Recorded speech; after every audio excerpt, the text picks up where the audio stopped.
لا يفتر عنهم وهم فيه مبلسون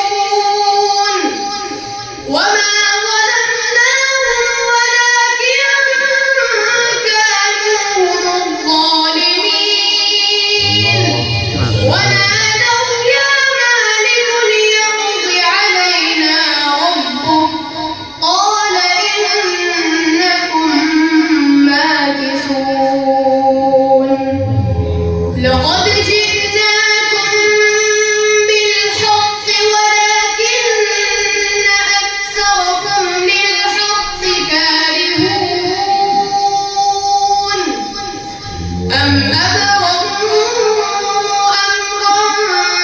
فإنا مبرمون أم يحسبون أنا لا نسمع سرهم ونجواهم بلى ورسلنا لديهم